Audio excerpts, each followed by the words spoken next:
Je reviens sur la question des codes. Effectivement, j'ai parfois exagéré un peu en parlant de rapport entre l'oral et l'écrit, comme si l'oral précédait l'écrit. Mais je pense que ce n'est pas exactement comme ça qu'il faut dire les choses.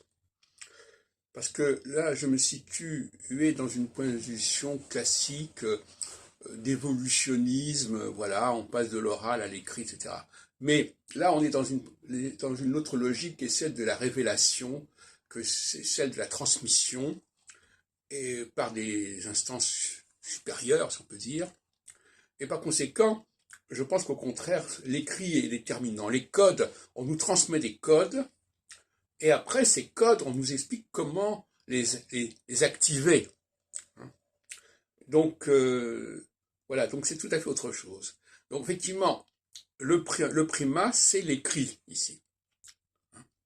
Même si on peut évidemment parler de la genèse, etc., de l'écrit, enfin, peu importe. Le primat, c'est l'écrit, le primat, c'est le système qui est élaboré et construit.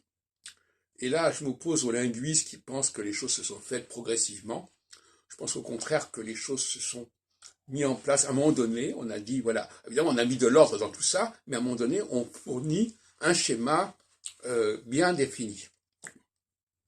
Et alors, effectivement, dans mes travaux de linguistique des années 80, j'ai rencontré des hostilités, des oppositions par rapport à cette idée d'une langue qui se serait constituée à un moment donné de façon extrêmement logique, extrêmement systémique. Et les gens ne voulaient pas entendre parler de ça, ils voulaient d'une langue qui soit dans l'évolution, qui est continuellement été dans l'évolution, qui continuera indéfiniment à être dans l'évolution. Bon, donc il y avait une opposition idéologique, je dirais, sur ces questions-là. Alors, donc nous avons plusieurs codes à déchiffrer. Nous avons 3 codes. Nous avons le code alphabétique qui est proposé pour appréhender une langue. Nous avons les codes astronomiques qui sont une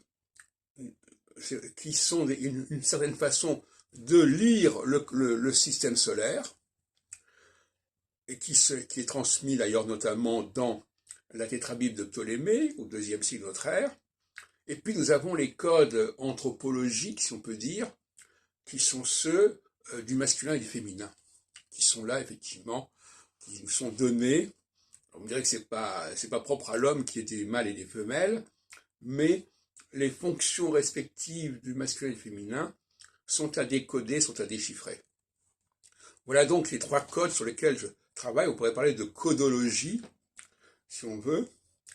Et en ce qui concerne le français, qui pour l'instant est actuellement mon sujet principal, bien que sur d'autres sujets j'ai beaucoup avancé, bien entendu, notamment la question du code astronomique et du code féminin, avec notamment ce que j'ai appelé les topiques sensoriels, je dirais qu'il y a une problématique d'orthophonie et d'orthographie.